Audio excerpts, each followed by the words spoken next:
여기 숫자가 있습니다. 몇 명까지 올라가는지 한번 볼까요?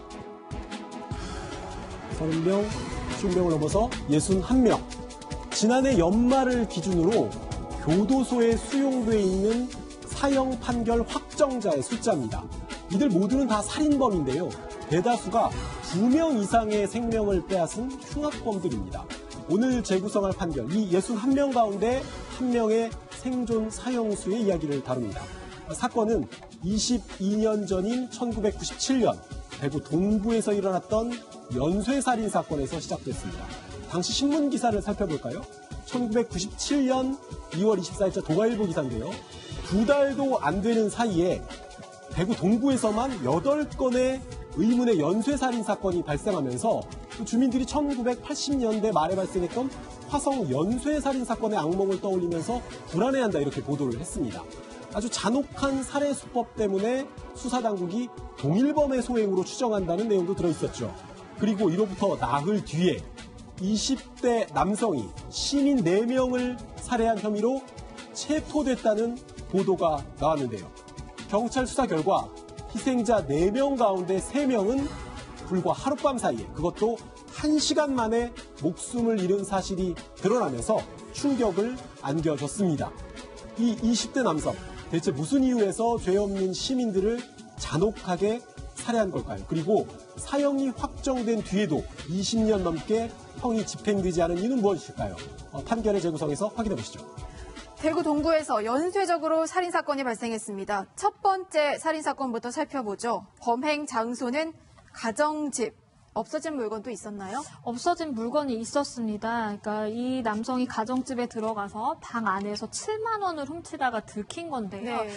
이 범행이 발각되니까 미리 사실 흉기를 준비해 갔었는데 이 흉기로 30대 주부를 살해하고요. 안타깝게도 그 옆에서 잠을 자고 있던 주부의 아들이 있었습니다. 네. 아들 역시도 이제 흉기에 맞아서 중상을 입는 상황이 발생했습니다. 아니 5살 아이는 왜 상처를 입힙니까? 원한 관계에 의한 살인은 아니었나요? 보통 원한 관계 사례 같은 경우는 살인 현장 같은 경우에 피해자의 소지품이나 뭐 금품 같은 게 별로 사라지지 않습니다. 네. 대신 이제 좀 더 오버킬이라고 하죠. 되게 과도하게 이제 가격을 하거나 과도하게 이제 흉기를 휘두르거나 그러는데 그런데 이제 이 첫 번째 살인 같은 경우는 범인이 집안 곳곳을 뒤진 흔적이 나왔거든요. 네. 그래서 수사당국에서도 전형적인 강도 살인 사건으로 추정을 하고 수사에 나섰습니다. 전형적인 강도 살인 사건이다. 팀장님, 현장에 발자국이 남아 있었다고 하는데 혹시 유의미한 단서가 됐을까요? 그렇습니다. 지금 상황을 보게 되면은 경찰관들이 갔을 때 집안을 뒤지는 흔적이 있기 때문에 그리고 돈이 이제 없어졌기 때문에 일단 강도 살해로 받고 그 수사를 해보면 치장이든지 원한은 없다고 보고 있는데 네. 거기에 지문이라든지 유류품 사실 이런 게 없었어요. 단지 남아있는 게 여러분들이 신발을 신고 다니는데 그걸 밟으면 발자국이 찍힙니다. 족적이라고 하는데 물론 족적 문양 따라 신발의 종류라든지를 확인할 수 있지만 종류만 확인할 뿐이지 실제적으로 어디서 구입했는지 모르지 않습니까? 그러니까 족적만 가지고 어려운데 다만 확인해보니까 단서로는 그 범인이 남긴 족적밖에 남지 않았는데 일반 성인의 족적이기 때문에 더욱더 수사가 힘들게 된 거죠. 특별한 뭐 특징이나 이런 게 그런 걸 없고 그렇죠. 크기도 그냥 평균적인 일반 성인의 사람이다 평균적인 보니까. 사이즈이기 때문에 참 너무나 이게 증거가 부족하고 힘든 상황이 된 거예요. 그렇군요. 그렇게 경찰이 첫 번째 살인 사건에서 단서를 못 찾고 전전긍긍하고 있던 찰나에 두 번째 살인 사건이 발생합니다. 첫 번째 살인 사건이 발생한 이후에 한 10일 정도 지난 후였죠? 네, 열흘 뒤인 2월 20일에 또다시 두 번째 살인 사건이 발생한 겁니다. 밤 11시 50분쯤이었는데요. 분식집을 지키고 있던 10대 여고생이 네. 흉기에 찔려 숨진 채 발견된 겁니다. 가게에 할머니가 들어왔다가 쓰러져 있는 손녀를 발견하고 이제 구급차를 불렀는데 사망을 하고 말았고요. 그런데 이게 끝이 아니었습니다. 불과 두 번째 살인 사건이 난 지 40분 만에 또 다른 살인 사건이 발생합니다. 한 뭐 조금 떨어져 있는 장소였는데 밤 12시 30분쯤에 또 교회 사택의 입구에서 60대 여성이 피살된 채 발견된 겁니다. 예. 새벽 기도를 가려고 집을 나섰다가 흉기에 찔린 건데 이번에도 이제 사택 관리인이 여성을 발견했지만 이미 이 여성은 숨이 끊어진 뒤였습니다. 두 범행 간에 벌어졌던 시간이 40분밖에 안 걸렸어요. 자, 2월 20일에 여고생과 60대 여성이 잇따라 살해당했습니다. 불과 40분 만에 다른 곳에 있는 여성들이 잇따라 살해당했습니다. 만약에 같은 범인의 짓이라면 일체의 망설임도 없었다는 거군요. 그렇습니다. 지금 말씀을 들어보면 11시 50분에 그 여고생이 잔혹하게 살해를 당했고 그다음 40분 후에 60대 여성이 교회 가시던 분 새벽에도 살해를 당했어요. 그런데 네. 훔쳐가는 금품은 한번 위배한 걸로 알고 있어요. 그렇다고 한다면 그 다른 또 조사를 해보니까 뭐 성폭행 같은 것도 없고 하다면은 두 사람이 연관성이 있는데 실제적으로 이렇게 40분의 짧은 시간 내에 사건이 두 번씩 나는 건 상당히 어려운 일이에요. 그런 일은 그렇게 드문데 그렇다 본다면은 이게 연쇄 살인이냐 아니면 우발적이냐를 놓고 좀 이렇게 수안부에서 아마 판정을 해야 될 것 같아요. 확정이 안 되기 때문에 그러다 보니까 요거를 좀 수사하기가 쉽지 않았던 것 같습니다. 수사하기 쉽지 않았습니다. 분명히. 자, 지금까지 저희가 말씀드린 살해 사건 총 3건입니다. 2월 10일에 주부가 살해당했고요. 2월 20일에 여고생 그리고 60대 여성이 살해당했습니다. 만약에 범인이 동일범이라면 피해자는 모두 여성이거든요. 변호사님, 그렇다면 혹시 힘이 없는 여성들만 노린 부녀자 사례가 아닐까라는 생각이 들어요. 예, 그렇습니다. 공통점을 보면 이 3명의 피해자 전부 다 여성이었고요. 또 성폭행도 없었습니다. 또 그런데 또 예리한 흉기로 잔혹하게 살해했다는 점은 또 공통점이 있었습니다. 네. 여기서 좀 가장 이해할 수 없었던 부분이요. 범행 동기 부분인데요. 네. 이 피해 금액이 너무 적고요. 네. 어떤 피해자는 아예 금품 피해가 없는 경우도 있었고 또 그렇다고 이게 그러면 오래된 원한 관계의 살인이냐 그것도 아닌 것처럼 보이고요. 그래서 가장 어떻게 보면 범행 동기라든지 범행 패턴 자체가 이해할 수 없는 그런 범행이었습니다. 그러니까 몇만 원 뺏자고 사람을 살해했을 거라고 보이지도 않고 심지어 금품을 뺏지 않고 살해를 한 경우가 있으니까 동기를 파악하기가 정말 힘들었겠어요. 짧은 시간 안에 모두 여성을 대상으로 그리고 예리한 흉기로 살해했다는 점에서 동일인의 가능성은 있지만 범행 동기에 대한 짐작이 가지 않는 상황. 증거도 전혀 남지 않아서 답답함만 커져가는데 그때 아주 충격적인 신고 전화가 나온다고요? 맞습니다. 이게 범행이 이전 범행을 보면 10일과 20일에 이루어졌잖아요. 네. 이 충격적인 신고 전화는 22일 밤에 걸려오는데요. 밤 10시 15분쯤에 한 가정집에서 시신이 발견됐다라는 신고 전화가 접수가 됩니다. 살해당한 피해자가 누군지 하고 보니까 그 집에서 이제 새들어 살던 20대 남성인데요. 예. 그전에는 사실 피해자들이 이제 여성이었는데 이번엔 남성입니다. 그러게요. 시신을 누가 처음 발견했냐면 이 피해자가 일하던 미용실의 원장이 발견을 하고 신고를 한 건데요. 원장의 말에 따르면은 20일부터 이 직원이 연락도 없이 출근을 하지 않아서 집에 직접 찾아보니까 이렇게 사망한 상황이었다라고 진술. 20일에 살해를 당한 거군요. 자, 지금까지 발생한 살인 사건을 정리해 보면은 2월 10일에 주부 그리고 2월 20일에 20대 남성과 10대 여고생과 60대 여성이 살해당했습니다. 특히 20일을 주목해 볼 만한데요. 20일에는 총 3명이 연달아 사망을 했는데 동일범이라면 과연 이럴 수가 있나요?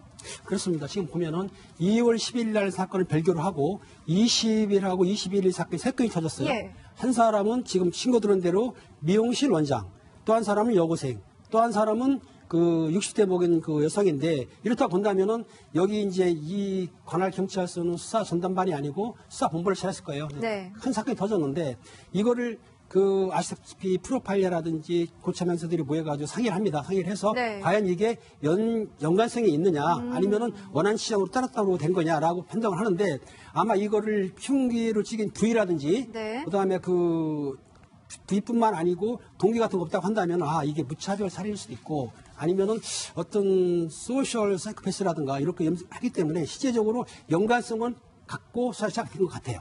이 상황을 보니까. 그래도 이게 동일범인지 어쨌든 별건인지는 경찰조차도 굉장히 의심이 많이 가는 상황이겠네요. 그때까지는 뭐냐면은 족족 하나만 나왔을 뿐이지 아까 말씀하신 대로 네. 지문이라든지 유류품, 흉기 같은 걸 발견이 안 됐기 때문에 일단은 동일범이라고 보지는 못한 상황이었죠. 만약에 이제 피해자들 사이에 공통점이 있다라든지 네. 어떤 하나로 연결되는 고리가 있다고 하면은 동일범의 소행을 의심하겠지만 피해자들 사이에 공통점이 없고 다만 인접한 지역에서 2, 30분 사이를 두고 연쇄적으로 일어나니까 사실은 동일범인지 아니면 개별적인 사건이 우연히 비슷한 데서 발생한 건지 사실 감을 잡기가 어려웠습니다. 그랬군요. 자, 이 일대에서만 무려 4번의 살인 사건이 있었습니다. 이때까지 범인을 특정조차 못했는데 당시 여기에 사셨던 주민들 입장을 생각해보면 무서워서 돌아다니기나 했겠어요. 네, 여기 이곳이 이제 범행이 난 곳이 대구 동구였습니다. 그렇다 보니까 대구지방경찰청 그리고 관할 경찰서에 주민들의 전화가 빗발쳤어요. 불안해서 못 살겠다라고 하는 거죠.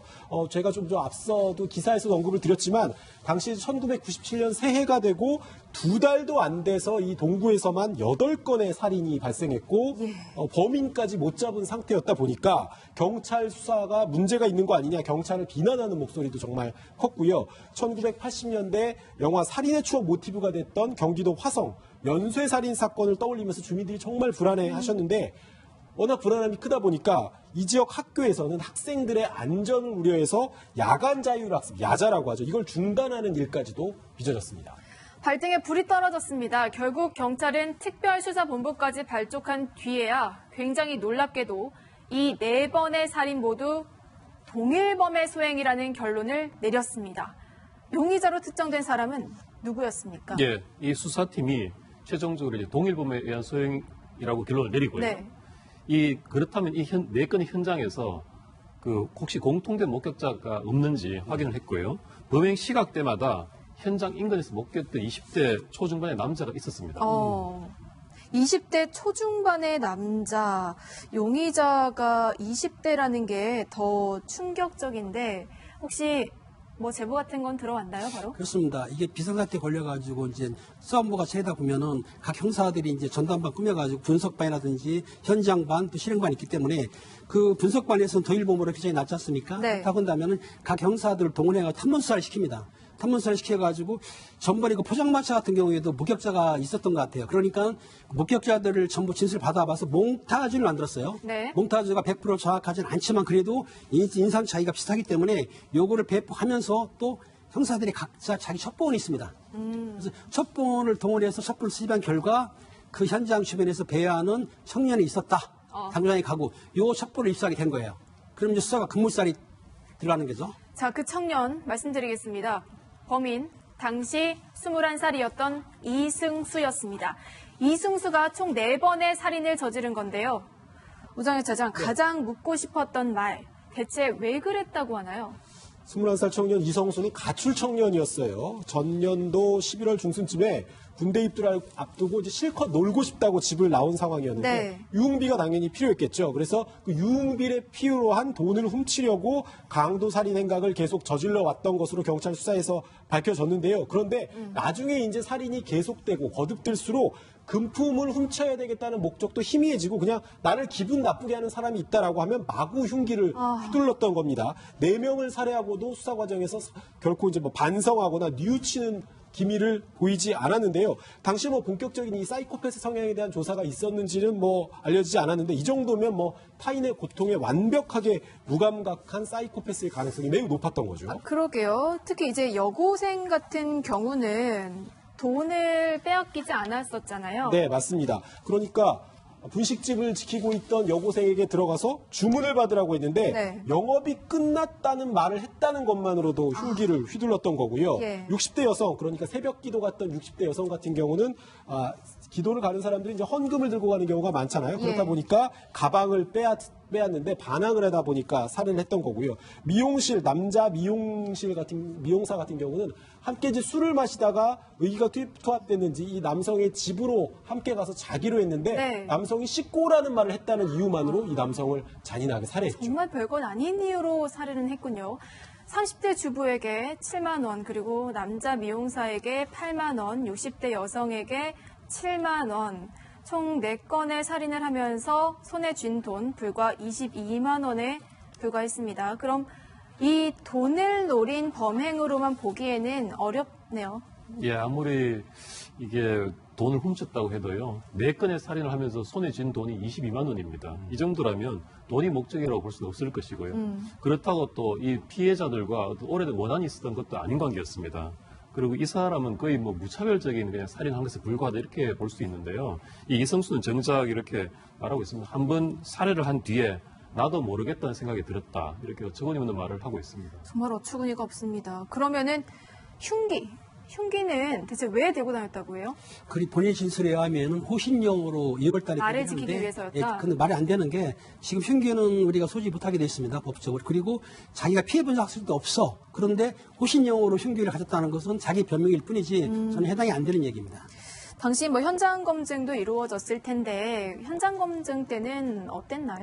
현장 검증 때 본인이 뭐라 그랬냐면 이렇게 경황이 없는 상태에서 그런 범행을 저질러서 잘 기억이 나지 않는다라는 기억도 안 식으로 난다. 얘기를 했다라고 해요. 그러니까 이 진술을 사실상 뭐 범죄 행위에 대해서 본인의 행위에 대해서 정말 너무나 무감각해서 저런 얘기를 할 수 있는 것인지 아니면 실질적으로 정말 정신적으로 어떤 문제가 있어서 이런 진술을 한 것인지는 모르겠으나 아마도 그냥 단순하게 죄의식을 좀 못 느끼는 그런 타입 성향의 사람 아니었나라는 생각도 듭니다. 그럼 반성을 아예 안 했다고 보는 건가요? 네, 여고생 딸을 잃은 어머니 친구라는 분이 불경도 전해주면서 좀 반성을 하라고 감옥에 가서라도 반성을 하라고 했는데 이때도 뭐 할 말이 없다라고는 했습니다. 불경은 받아들었는데 물론 이런 얘기를 한 적은 있어요.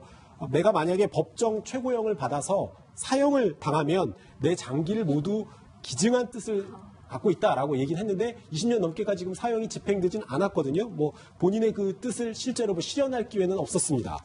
자, 결국 사형을 선고받았네요, 변호사님. 예, 그렇습니다. 재판부는 이제 극형의 처형을 선택을 했고요.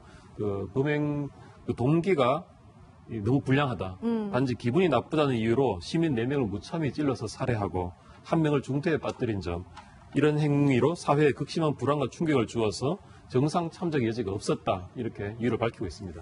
집행이 아직까지 안 되고 살아있는 거죠. 그렇습니다. 우리가 이제 사형 선고는 하지만 형 집행을 하지는 않는 나라죠. 그래서 1997년 이후에 사망한 사형수는 10명이라고 하는데요. 이게 형 집행으로 인해서 사형을 당한 것이 아니라 그야말로 정말 사망을 한 사람이 10명이라는 것이고요.